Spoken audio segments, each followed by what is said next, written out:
नमस्कार। आज हम वित्तीय साक्षरता की दुनिया में एक बहुत ज़रूरी समझ बनाने की कोशिश करेंगे। हमारे पास एक दिलचस्प लेख के कुछ अंश हैं जो एक बुनियादी पर अक्सर हम नज़रअंदाज कर देते हैं उस विषय पर हैं। संपत्ति यानी एसेट्स और देनदारियां लायबिलिटीज़। इनके बीच का जो महीन सा फ़र्क है, स्रोत का जो मुख्य विचार है वो ये कि भाई पैसा कमाना एक बात है, पर उसे संभालना, सही जगह लगाना वो एक पूरी अलग कला है। और इसके बिना आर्थिक स्थिरता पाना काफ़ी मुश्किल हो सकता है। हाँ, बिल्कुल। तो आज की इस बातचीत का मकसद यही है कि इस जानकारी को थोड़ा आसान बनाएं, समझे कि इसके पीछे सोच क्या है, और ये कि ये दो शब्द संपत्ति और देनदारी हमारी रोज की जिंदगी के लिए, हमारे भविष्य के लिए इतने ज़रूरी क्यों हैं। बिल्कुल। और ये सिर्फ अकाउंटिंग के शब्द नहीं है, ये एक सोच है, एक नजरिया है। हाँ। और यही नजरिया तय करता है कि कोई अपनी कमाई से और अमीर बनेगा या फिर बस वो खर्चों के जाल में फंसा रहेगा, जिसे लोग वो चूहा दौड़, रैट रेस कहते हैं ना। हाँ, सुना है। स्रोत इसी फर्क को और इसके असर को बड़े साफ तरीके से समझाता है। स्रोत में एक लाइन है जो एकदम ध्यान खींचती है। पैसा कमाना आसान है, लेकिन उसे संभालना कला है। और ये भी कि वित्तीय साक्षरता न हो तो जीवन संघर्ष भरा हो सकता है। सुनने में थोड़ा कठोर सा लगता है ये।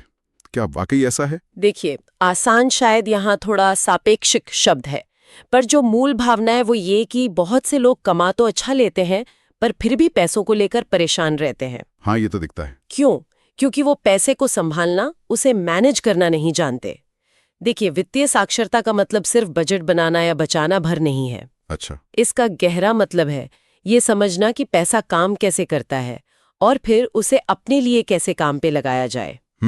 ये सीखना कि अपनी कमाई का एक हिस्सा ऐसी जगह लगाएं जहां से वो और पैसा बनाए, बिना आपके लगातार उसमें मेहनत किए। अच्छा, मतलब पैसिव इनकम। हाँ, बिल्कुल। वही निष्क्रिय आय, पैसिव इनकम, जैसे किराए से इनकम हो गई, स्टॉक डिविडेंड मिल गया, या मान लीजिए कोई किताब लिखी, उससे रॉयल्टी आ रही है। सही। इसके बिना तो आप हमेशा अगली सैलरी पर ही निर्भर रहेंगे ना, और शायद यही आर्थिक संघर्ष की जड़ है। तो ये सिर्फ कमाने की बात नहीं, कमाए हुए को बढ़ाने की बात है, उसकी रणनीति है। ये पैसिव इनकम वाला पॉइंट काफी अहम है। ठीक है, तो ये वित्तीय साक्षरता हमें उस तरफ ले जाती है। अच्छा, अब आते हैं स्रोत के मेन पॉइंट पर, संपत्ति, एसेट्स। हाँ, स्रोत कहता है ये वो चीजें हैं जो हमारे लिए पैसा कमाती हैं, जैसे किराए की प्रॉपर्टी, स्टॉक, बॉन्ड या कोई बिजनेस जो मुनाफा दे रहा हो।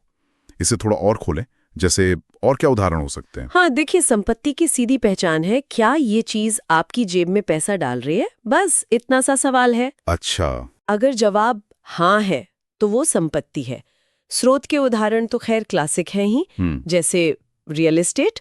अगर आपने कोई प्रॉपर्टी खरीदी, उसे किराए पर दिया और किराया आपकी ईएमआई और मेंटेनेंस से ज्यादा है, तो वो प्रॉपर्टी एक संपत्ति है, नेट इनकम दे रही है आपको। सही। फिर स्टॉक मार्केट, अच्छे शेयर्स खरीदे तो डिविडेंड मिला, पैसा जेब में आया। या फिर शेयर की कीमत बढ़ी तो आपकी संपत्ति की वैल्यू बढ़ गई। म्यूचुअल फंड भी इसी में आते हैं। कोई बिजनेस है आपका जो प्रॉफिट कमा रहा है और जिसे चलाने के लिए आपको हर वक्त वहां रहने की जरूरत नहीं, मतलब एक सिस्टम बना हुआ है, तो वो बिजनेस संपत्ति है। अच्छा। और एक और चीज, बौद्धिक संपदा, इंटेलेक्चुअल प्रॉपर्टी, जैसे कोई किताब, गाना, कोर्स जिससे रॉयल्टी आ रही हो। हाँ, ये भी है। तो मूल बात यह है कि संपत्ति या तो आपको रेगुलर इनकम देती है या उसकी कीमत समय के साथ बढ़ती है। समझ गया। ठीक है, ये तो हुई संपत्ति। अब दूसरा पहलू, देनदारियां, लायबिलिटीज। स्रोत कहता है ये वो हैं जो हमारी जेब से पैसा निकालती हैं। इसमें घर का लोन और गाड़ी का उदाहरण दिया है। ये थोड़ा चौंकाता है, खासकर घर वाला। बिल्कुल। देनदारियां वो खर्चे या कर्ज हैं जिनके लिए हमें लगातार पैसा देना पड़ता है। कैश फ्लो बाहर की तरफ जाता है। स्रोत के उदाहरण देखिए। होम लोन, अगर आपने घर लोन पर लिया है और खुद रह रहे हैं तो हर महीने ईएमआई जाती है, पैसा जेब से जा रहा है। साथ में प्रॉपर्टी टैक्स, मेंटेनेंस, बीमा, ये सब खर्चे हैं। जब तक ये घर आपको कोई सीधी इनकम नहीं दे रहा, फाइनेंशियल नजरिए से ये देनदारी है। अच्छा। फिर कार लोन और कार खुद। लोन की ईएमआई तो है ही, कार खुद भी एक बड़ी देनदारी है। बीमा, रजिस्ट्रेशन, फ्यूल या चार्जिंग, सर्विसिंग, मरम्मत, ये सब लगातार पैसा निकालते हैं। हाँ, ये तो है। और सबसे बड़ी बात, ज्यादातर कारें समय के साथ अपनी कीमत खोती हैं, डिप्रिसिएशन जिसे कहते हैं। ओह हाँ, डेप्रिसिएशन, खरीदते ही कीमत कम। बिल्कुल। क्रेडिट कार्ड का बिल अगर पूरा ना चुकाएं तो उसका ब्याज, वो भी देनदारी बढ़ाता है। या फिर महंगे फोन, टीवी, छुट्टियों के लिए लोन लेना, ये सब चीजें देनदारियां हैं, क्योंकि ये इनकम नहीं देती, बस पैसा लेती है। संक्षेप में देनदारियां पैसा खाती हैं। सही। एक कार वाला उदाहरण तो एकदम सही लगता है, लेकिन घर वाली बात अभी भी थोड़ी अटक रही है। शायद इसीलिए स्रोत में वो रमेश और दीपक की कहानी दी है। हाँ। रमेश ने फ्लैट खरीदा, ईएमआई शुरू, खर्चे बढ़ गए। दीपक ने वही पैसा शेयर बाजार में लगा दिया, खुद किराए पर रहा और उसकी संपत्ति बढ़ी। ये कहानी तो मतलब सीधा सीधा घर खरीदने को एक गलत फैसला बता रही है। हाँ, देखिए, ये कहानी जानबूझकर एक जो बनी हुई धारणा है ना, उसे चुनौती देती है। हमारे यहाँ अपना घर एक बहुत बड़ा सपना है, स्टेटस सिंबल है। बिल्कुल। और अक्सर इसे सबसे सेफ निवेश मानते हैं। पर यह कहानी पूछती है, क्या सच में? फाइनेंशियल नजरिए से देखें तो रमेश ने क्या किया, एक बड़ा अमाउंट डाउन पेमेंट में दिया, फिर हर महीने ईएमआई का बोझ, प्रॉपर्टी टैक्स, मेंटेनेंस। इस फ्लैट से उसे कोई डायरेक्ट इनकम तो हो नहीं रही थी, तो पैसा लगातार बाहर जा रहा था। दूसरी तरफ दीपक ने क्या किया, उसने घर खरीदने जितना पैसा बचाया और उसे शेयर बाजार जैसी संपत्ति में लगाया, जहां उम्मीद थी कि पैसा बढ़ेगा। रहने के लिए किराया दिया, जो शायद रमेश की ईएमआई और बाकी खर्चों से कम हो सकता है। तो दीपक का पैसा उसके लिए काम कर रहा था, संपत्ति बना रहा था, जबकि रमेश अपनी संपत्ति के लिए काम कर रहा था, उसे बनाए रखने के लिए पैसे खर्च कर रहा था। तो कहानी का निचोड़ ये है कि सिर्फ मालिक बन जाना किसी चीज को संपत्ति नहीं बनाता, कैश फ्लो किधर जा रहा है वो तय करता है। लेकिन यहाँ एक सवाल है, दीपक ने शेयर बाजार में लगाया, उसमें रिस्क ज्यादा है। रमेश का घर चलो खर्चा है, पर एक ठोस चीज तो है, उस सुरक्षा वाली भावना का क्या? हाँ, ये बहुत जरूरी सवाल है।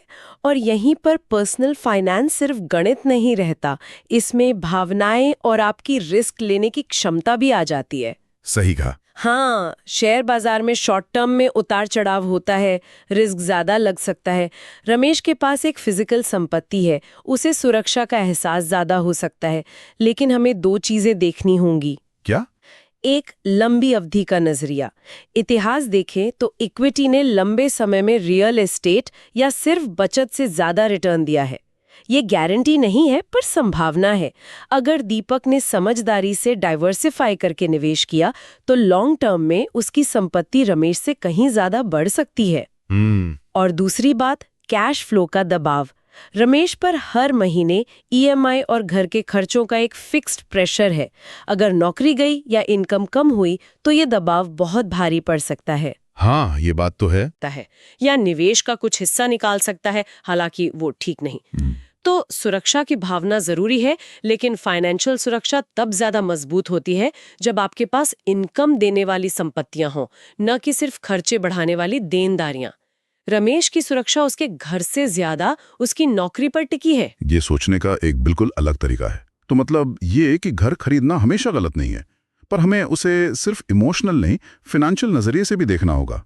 स्रोत भी यही कहता है, घर खरीदना लायबिलिटी है अगर वो इनकम नहीं देता। बिल्कुल बिल्कुल, यही सबसे जरूरी पॉइंट है। घर एक बेहतरीन संपत्ति बन सकता है। मान लीजिए आपने घर खरीदा, किराए पर दे दिया। अगर किराया आपकी ईएमआई, टैक्स, मेंटेनेंस सबसे ज्यादा है तो वो घर आपकी जेब में पैसा डाल रहा है। अब ये संपत्ति है। हाँ, सही।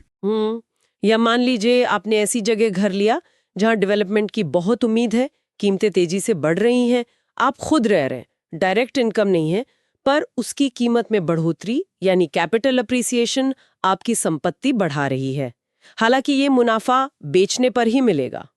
लेकिन अगर आप सिर्फ रह रहे हैं, कोई इनकम नहीं, कीमत भी स्थिर है या धीरे बढ़ रही है और आप हर महीने उस पर अच्छा खासा खर्च कर रहे हैं, तो फाइनेंशियल कैलकुलेशन के हिसाब से वो एक देनदारी है। सुनने में कड़वा लगे, पर कैश फ्लो की दिशा यही बताती है। पैसा जेब में आ रहा है, संपत्ति, या जेब से जा रहा है, देनदारी। ये वाकई एक अहम फर्क है समझने के लिए। तो इस पूरी चर्चा का निचोड़ क्या निकला? हमें क्या करना चाहिए? स्रोत एक सीधी सलाह देता है, अपने फाइनेंशियल स्टेटमेंट पढ़ना और समझना सीखें। संपत्ति खरीदें, देनदारियां नहीं। सुनने में तो अच्छा है, पर आम आदमी के लिए इसका क्या मतलब है? कोई अकाउंटेंट थोड़ी बनना है। नहीं, बिल्कुल नहीं। अकाउंटेंट बनने की जरूरत नहीं है। यहाँ फाइनेंशियल स्टेटमेंट का मतलब है अपनी खुद की आर्थिक स्थिति का एक सीधा साधा हिसाब किताब रखना और समझना। अच्छा। जैसे कंपनी की बैलेंस शीट प्रॉफिट लॉस होता है ना, वैसे ही हमें अपनी पर्सनल स्थिति पता हो। इसका मतलब है पहला, अपनी आय जाने, पैसा कहाँ से आ रहा है, सैलरी, बिजनेस, किराया, ब्याज। ठीक है। दूसरा, अपने खर्चे ट्रैक करें, पैसा जा कहाँ रहा है, जरूरी खर्चे, खाना, रहना, ट्रांसपोर्ट, और गैर जरूरी, मनोरंजन, शॉपिंग वगैरह। तीसरा, अपनी संपत्तियों की लिस्ट बनाएं। आपके पास क्या है जो पैसा कमा कर देता है या जिसकी कीमत बढ़ रही है, निवेश, किराए की प्रॉपर्टी, सोना। राइट। और चौथा, अपनी देनदारियों की लिस्ट बनाएं।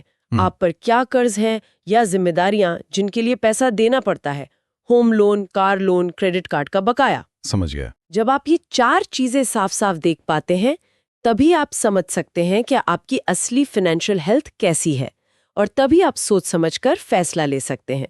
संपत्ति खरीदे, देनदारियां नहीं का सीधा मतलब है कि जब भी आपके पास एक्स्ट्रा पैसा हो या आप कोई बड़ा खर्चा सोचे, तो खुद से पूछें, क्या ये चीज मुझे भविष्य में और पैसा कमा कर देगी, संपत्ति, या ये मुझसे लगातार पैसा लेते रहेगी, देनदारी। लक्ष्य ये होना चाहिए कि धीरे धीरे अपनी इनकम का ज्यादा से ज्यादा हिस्सा संपत्ति खरीदने में लगे, ताकि आपकी संपत्तियां इतनी इनकम देने लगे कि वो आपके खर्चों को पूरा कर सके। यही फाइनेंशियल फ्रीडम की तरफ पहला कदम है। तो ये सिर्फ अमीर लोगों के लिए नहीं है, कोई भी अपनी इनकम और खर्चों को समझकर इस दिशा में बढ़ सकता है, छोटी शुरुआत करके भी। निश्चित रूप से ये सोच का खेल है, माइंडसेट का।